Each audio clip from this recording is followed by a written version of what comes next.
Hoxe acompáñanos na ferida aberta no 36 Conrado Arranz, doutor en Literatura Española e Hispanoamericana, membro do Sistema Nacional de Investigadores e Investigadoras de México, e levanos seguindo o rastro de Sir Alonso e conseguiu reunir a totalidade da súa obra despois de ordenar arquivos familiares que permanecían inéditos a toda agora. E o resultado é unha obra descomunal, sorprendente e conmovedora. Falamos de El mar tenía un amargo sabor a lágrimas, editada por Alvarellos, as desgarradoras memorias dunha das grandes voces olvidadas do exilio español.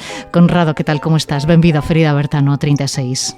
¿Qué tal? Buenas tardes y muchas gracias por la invitación también para aparecer en el programa. Gracias a ti por atendernos e ademais por prestarte a que che fixéramos esta entrevista en galego. Antes de nada, gustaríame saber, Conrado, como tropezas ti con Sir Alonso, con esta escritora galega que coñecemos aquí a través deses diarios que despois vemos que non eran tales diarios, non? Sino que son memorias, non? En nos que se narra a detención e execución do marido. Ti como tropezas con Sir Alonso?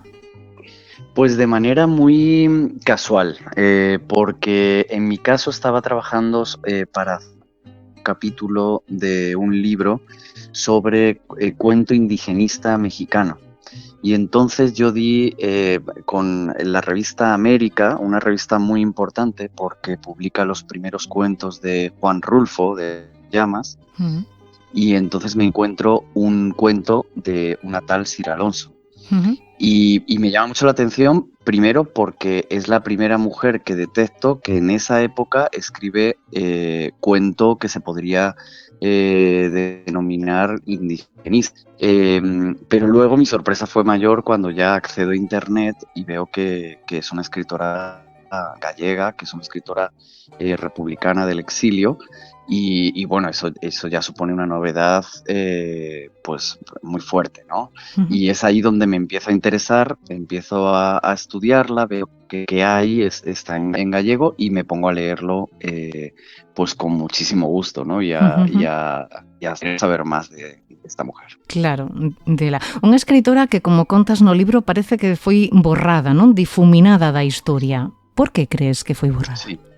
Bueno, lo primero, yo creo que una parte de la culpa lo tiene el catálogo de 1999, que no tengo, por supuesto, nada contra Francisco Miguel, porque es alguien muy relevante y muy importante para la cultura gallega, pero sí con la manera en la que se da a conocer la obra de Sira dentro del catálogo, porque se lo da como un testimonio solo histórico para poder conocer a Francisco Miguel, y en ningún momento se lo valora como una obra literaria y como una persona que hay detrás que siente y piensa lo que está diciendo y que es muy consciente también de la elaboración de una obra, no solo de testimoniar un momento histórico, sino también de trabajar con las palabras. Entonces yo creo que pues ese relieve no se le da en ese catálogo.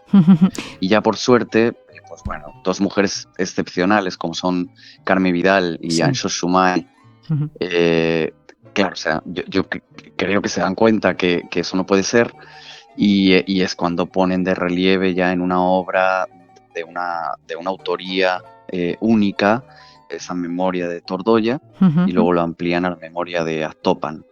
Y ya entonces el lector, los lectores más bien, pueden ya disfrutar de unha Sira escritora, ¿no? E ti a partir de aí comenzaches a tirar do fío, comenzaste a tirar del hilo.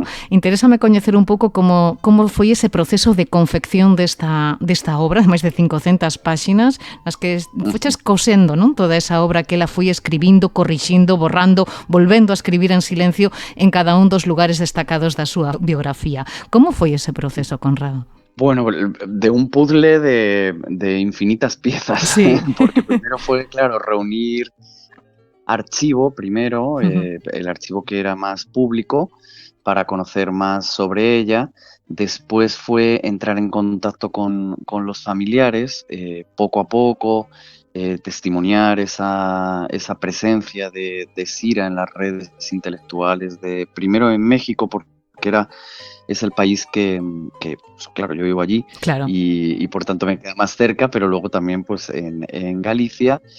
Y ya por último, pues dar con este archivo que estaba, pues bueno, un poco apartado, que lo tenían los familiares apartado, y entonces ya terminar de completar era juntar todo lo que ella había escrito, darnos cuenta también de que a diferencia de las otras 2 ediciones de lo que se llamó diarios, porque son las memorias, son las mismas, que están tomadas de una sola versión, estas son muchas más versiones. O sea, ya tenemos escribía varias veces sus memorias con variantes.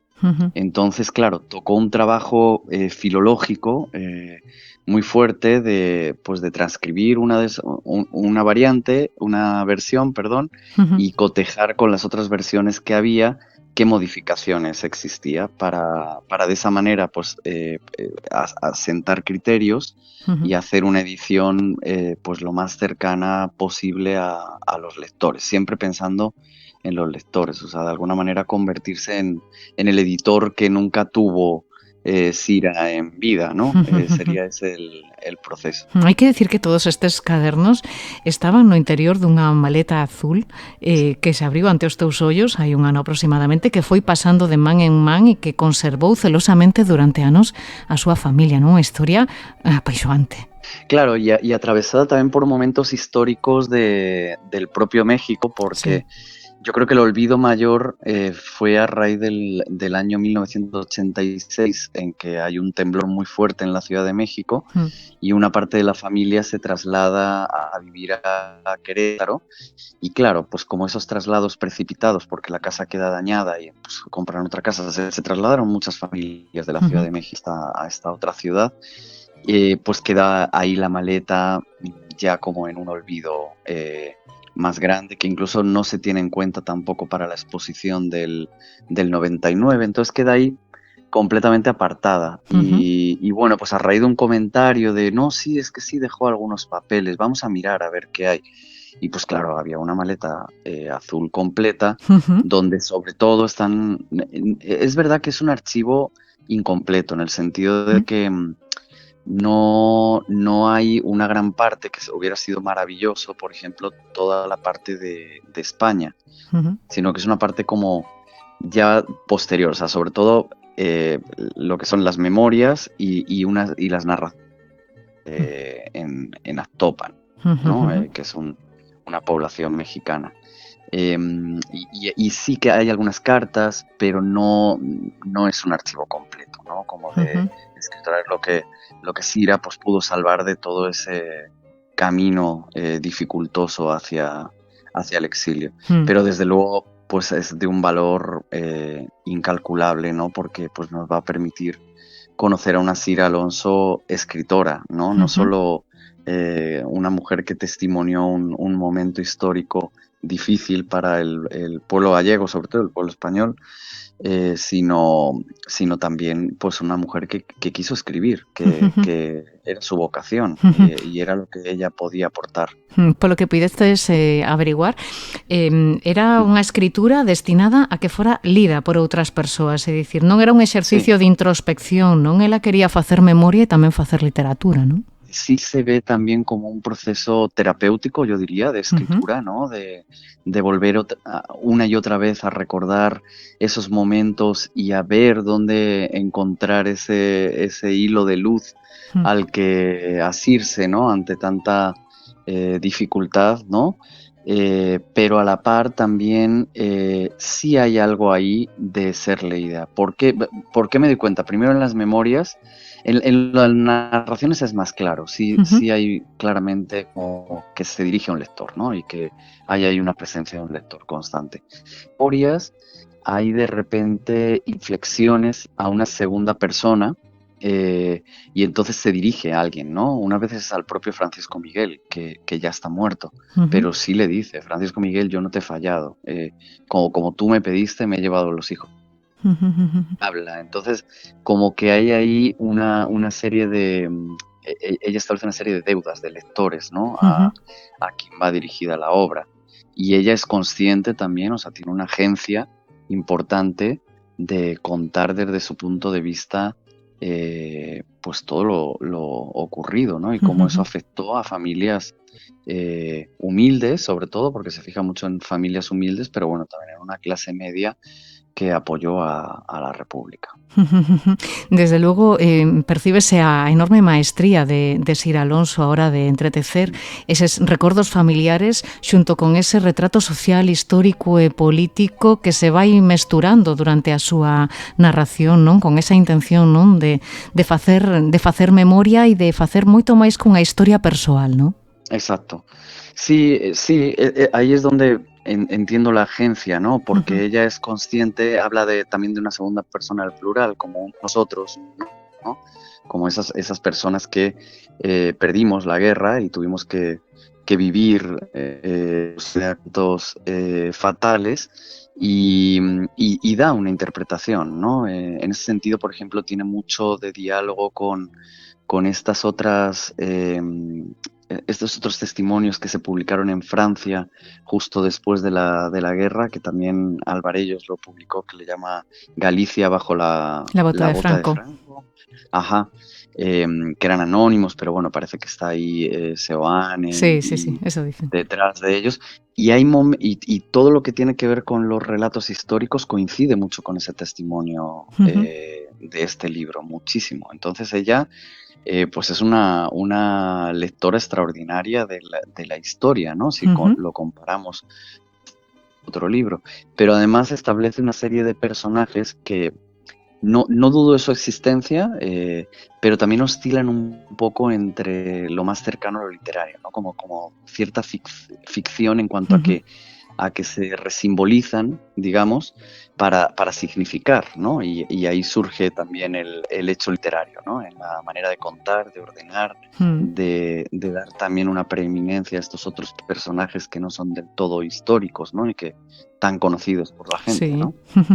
Unha obra inmensa formada por eses 4 cadernos, ademais deses poemas, a morte de Francisco Miguel e moito material que ides introducindo nesta edición. Non sei se tes algún fragmento favorito, Conrado.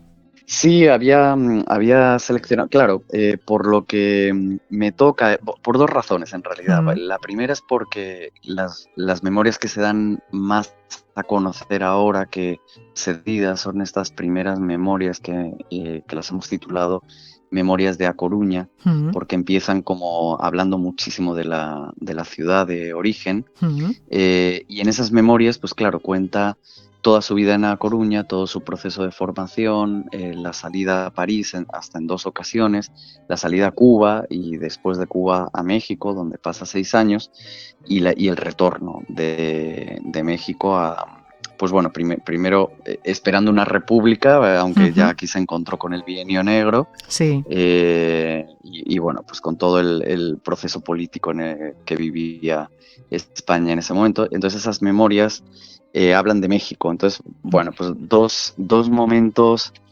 importantes. Uno es cuando ve México por primera vez. Y también otro que me parece muy ilustrativo, que es cuando viven en Taxco, que es una pequeña población de Guerrero, del estado de Guerrero, al sur de México, de la República, donde ella entra en contacto con una mujer que ve el futuro y le lee lo que puede pasar a futuro. Entonces, ¿puedo leerlo? Claro que sí, estamos deseando.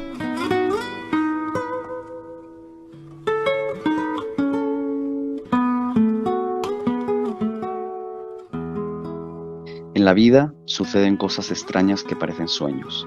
Acordaron ir a visitar a una quiromántica de gran fama en todo el estado de Guerrero, cuya vivienda se encontraba al final de una estrecha y empinada calle. La casa estaba rodeada de una cerca de bambúes, el suelo de la única pieza cubierto de petates y una piel de puma. Una profusión de velas alumbraba a un Cristo y unas láminas de papel se sujetaban con espinas de naranjo a las paredes de adobe. Una lechuza, una iguana, raíces y hierbas secas guardaban unas cajas de cartón. 6 gatos negros rodeaban a tan extraña mujer de cabellos blancos y de raza india que nos recibió sentada en el suelo y sobre un pete. Todo esto era muy pintoresco y divertido. A duras penas contenían la risa. Al fin, cada uno de nosotros dejó un peso en las manos flacas de aquella mujer. Quizá por ser la última que le entregó la moneda, quedó mi mano entre las suyas. Sentí el contacto de unos dedos huesudos y fríos. Mi primer impulso fue salir de allí inmediatamente, pero un extraño poder que emanaba de la anciana me retuvo. Aquella mujer hablaba y con la mano izquierda trazaba unos signos en el aire. Entonces quemó unas hierbas que esparcieron por el cuarto un olor agradable y de fuerte aroma. Después se expresó en perfecto español con voz clara y fuerte. Tan cierto como la luna sale del mar, como brillan las estrellas en el cielo, la persona que tú más amas está amenazada de muerte. Su vida la tienen los hombres de un lejano país. Y me parece un episodio muy importante porque se ve el contacto horizontal que establece con las comunidades originarias de México frente a esas otras pistas que se ríen, ¿no? Que lo ven como algo folclórico, pero ella le da una validez a estas palabras, ¿no? Una validez que parece cumplirse, ¿no? A que la premonición cumpriríase, Francisco Miguel é asasinado en Berto, en Carballo, en setembro do 36, e 2 anos despois, Conrado Sira colle os seus pequenos e regresa a México, ese país que os acollera unha década atrás, non? Bueno, está una circunstancia que no podemos dejar de lado, y es que dos de sus hijos, el mediano y el menor, nacen en México. Nacen ali. Y claro, por leyes, a diferencia de España, México tiene esta ley de transmisión que se llama Jus Soli, entonces los hijos son mexicanos, primero.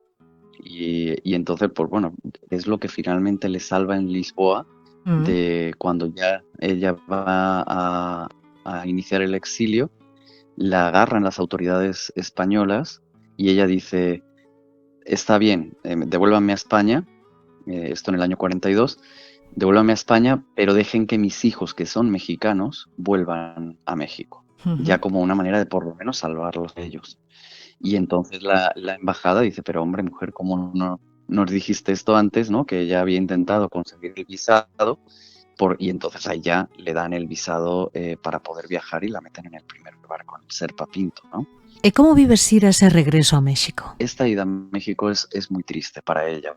Sufre una decepción tremenda. Quien lea el libro se dará cuenta que no esas personas que antes conocía allí del circuito intelectual mexicano y también exiliado, la decepción de alguna manera. Y en mitad de esa decepción y de esa precariedad, porque pues tenía unas condiciones realmente malas, ¿no? Y sin apoyo, es cuando toma esa decisión de encargar a dos de los hijos con dos familias chilenas, y ella se va a una comunidad originaria nahua y totonaca a vivir pues entre por lo menos un año seguido y hasta 4 de manera intermitente. Y bueno, eso es algo que convierte a Sira en algo muy excepcional dentro del canon del exilio. Que lugar crees que ocupa dentro da literatura do exilio republicano español, Sira Alonso? Pues para mí un lugar periférico en cuanto a las redes del exilio y fuera del canon también, porque pues creó otro tipo de literatura, no en cuanto a las memorias, que las memorias, pues hay memorias de mujeres excepcionales del exilio, y que yo creo que las memorias de Sira van a dialogar mucho en eso y van a dar mucho que hablar en estos estudios que ya hacen pues sobre todo investigadoras muy importantes, ¿no? en nuestro país, pero es muy periférica en cuanto a su actitud de vida, ¿no? Esta forma de, pues bueno, ir con las personas que están en el estrato social más bajo de la sociedad que te recibe es algo realmente excepcional, y con ellos un reflejo y un sentido a seguir viviendo, ¿no? Por eso también es como este lado curativo, ¿no? Que también tiene la escritura, y que podremos ver en el segundo volumen, ¿no? Cuando veamos esas narraciones que ella escribe allí. El mar tenía un amargo sabor a lágrimas, un traballo realizado en estreita colaboración coas netas de Sira, unhas netas que non chegaron a coñecer o avó, pero que sí que foron testemunha da enorme ferida que a guerra deixou na súa familia. Ti contas no libro que as netas din que esta historia dos seus pais, pero ti explicas que máis ben é a propia historia das netas, non? Que foron as que a fixeron posible. Non sei que supón para elas a publicación desta obra, se contribúe a pechar esas bellas feridas do pasado. Sí, bueno, yo quiero aprovechar pues para agradecerle a ellas esto, porque en realidad es su libro y es su historia, ¿no? Yo lo único que he hecho es como trabajar ahí, como esas horas de escritorio, en trenzar todos los documentos, pero en realidad esta es su vida, ¿no? Y bueno, algo bonito es que si en general al principio lo veían como algo que hubiera pertenecido a la historia de los padres, o sea, de los hijos de Sira y de Francisco Miguel, creo que esto también ha conseguido articular como una línea de todo este legado, ¿no? Que es mucho, ¿no? Entonces eso es algo, pues, excepcional, ¿no? Para alguien que está rescatando archivo, que de repente ese archivo se resignifique dentro de la familia para tantas personas, pues es muy importante. Conrado Arranz veu a España a presentar este libro, non sei como está sendo o contacto cos lectores. Maravilloso.